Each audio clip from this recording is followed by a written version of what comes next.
So hello everyone, I welcome you all on our YouTube channel physics की दुनिया। My dear friends, आज के discussion में हम लोग देखेंगे movement about a specific axis. So let's say X Y Z axis है मेरे पास। ये मेरे पास कोई बॉक्स है, राइट? एग्जांपल के लिए ले रहा हूँ F1 F2 F3 अलग अलग एक्सिस में कुछ फोर्स लग रखे हैं।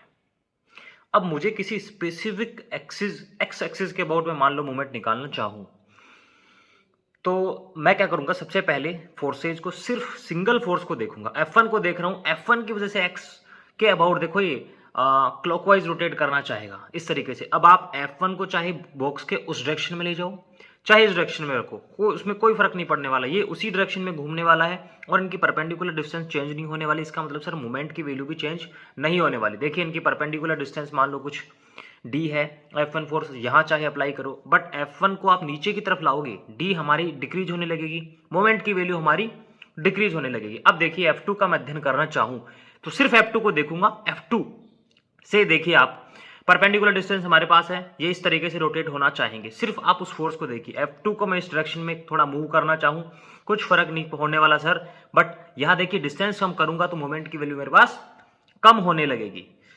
नाउ सी इस तरीके से हम मूवमेंट्स निकालेंगे। अब F3 की बात करूं, देखिए F3 की बात मैं कर रहा हूं, F3 की वजह से एक्स एक्सिस के अबाउट रोटेट नहीं कर पाएगा। आप इस चीज का ध्यान रख लीजिए कि जो फोर्स 3D में, जो फोर्स जिस एक्सिस के अबाउट हम मूवमेंट ले रहे हैं उसके पैरेलल है, तो उनका कोई मूवमेंट नहीं आने वाला। आप देखिए ये तो सर जेड एक्सिस के अबाउट रोटेट करना चाह रहे हैं, एक्स एक्सिस के अबाउट कहां रोटेट करना चाह रहे हैं। इस तरीके से हम इनको चीजों को सोल्व करेंगे, ये हमारा कंसेप्ट है ना। उसी क्वेश्चन के जरिए हम इस चीज को देखते हैं। अब एक वेक्टर फॉर्म में हम इस चीज को देखते हैं कि वेक्टर फॉर्म में हम किस तरीके से इसको सोल्व करेंगे। देखिए कोई फोर्स एफ लग रखा है, कोई पाइप था, बैंड पाइप था, राइट? एम हम निकालते हैं sir R cross F, F हम निकालते सर जो पोजीशन वेक्टर होता था उसका यूनिट वेक्टर निकालते थे, और एफ का हम मल्टीपल कर देते थे, हमारे पास फोर्स की वैल्यू वेक्टर फॉर्म में आ जाती थी, राइट? देखिए एम हमारा हो गया unit vector dot are cross F. इसको सोल्व करना आप, आई होप आप लोगों को आता होगा। पोजीशन वेक्टर माय डियर आप ये ले सकते हो, position vector it's over choice, because हमारा पोजीशन वेक्टर जिस जिस तरीके से हमें मूवमेंट पूछेगा उसके अकॉर्डिंग हम उसको लेंगे।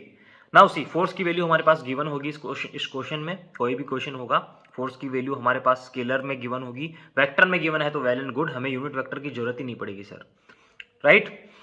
नाउ सी आप देखिए लेट से A2 पे मेरा ये हमारे कुछ एग्जांपल है, कोई बार है हमारा, राइट? पाइप है हमारा, उसमें कोई फोर्स की वैल्यू गिवन है ना, हमें एक्स एक्सिस के अबाउट इनका मूवमेंट निकालना है। सो वेरी बेसिक सर, इनके हमें कंपोनेंट्स गिवन है, 60 डिग्री 60 डिग्री मतलब 120 डिग्री डायरेक्शन में हो गए, राइट? इनका साइन कंपोनेंट हो गया।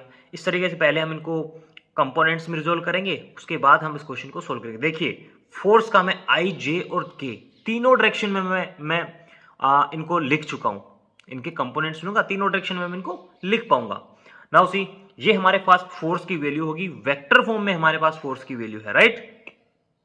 आप देखिए अब ये हमारी फोर्स की वैल्यू होगी न्यूटन में। अब देखिए position vector A B position vector में लिखना चाहूं, right? A B position vector में लिख दिया, बिकॉज बी की मेरे पास ए बी सी की मेरे पास मैं इनको वेक्टर फॉर्म में लिख पाऊंगा। पोजीशन वेक्टर ए से बी भी मैं उसी तरीके से लिख पाऊंगा सर, B2 माइनस B1, ये यूनिट वेक्टर, ये इनके पोजीशंस है, वेक्टर फॉर्म में इनके पोजीशंस है। देखिए आप एक्स में, वाई में और जेड में।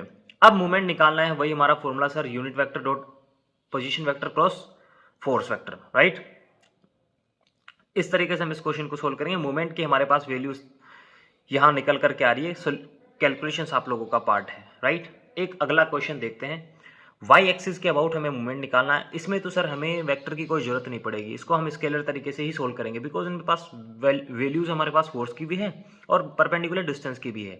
अब आप देखिए वाई एक्सिस के अबाउट, तो आप सबसे पहले ये देखिए कि जो वाई एक्सिस के पैरेलल लगने वाले हैं उनकी वजह से कोई मूवमेंट नहीं होने वाली। इसका मतलब F1 को मैं हटा चुका हूं, बिकॉज वो वाई एक्सिस के पैरेलल है।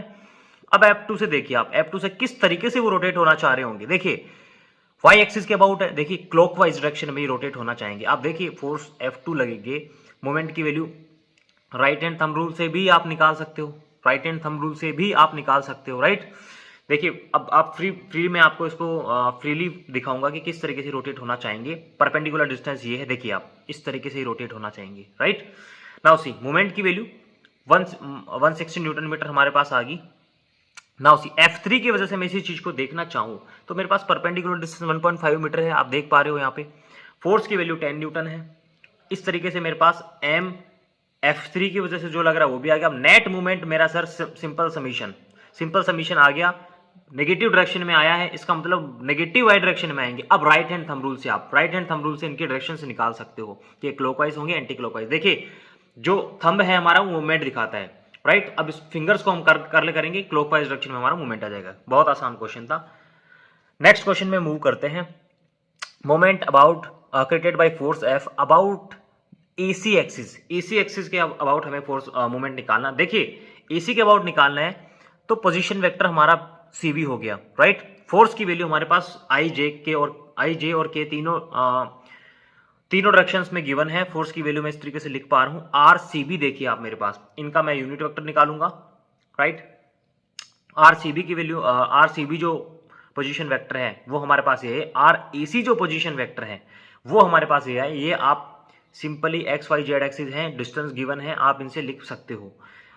RAC का देखिए यूनिट वेक्टर मैं निकाल दिया। अब यूनिट वेक्टर के बाद मेरा जिस एक्सिस के अबाउट मुझे मूवमेंट निकालना होता था उससे लेके जहां फोर्स अप्लाई हो रहा है वो हमारा पोजीशन वेक्टर हुआ करता था। ये पोजीशन वेक्टर हो गया RCB, यूनिट वेक्टर AC हो गया जिसके अलोंग फोर्स एक्ट कर रहा है, राइट। इससे हमारा मूवमेंट की वैल्यू निकल करके आ गई। सो आई होप आपको ये चीजें समझ आई होंगी। बहुत बेसिक क्वेश्चन था, राइट। इसी तरीके के कुछ वीडियोस देखने के लिए जुड़े रहिए हमारे साथ। जय हिंद।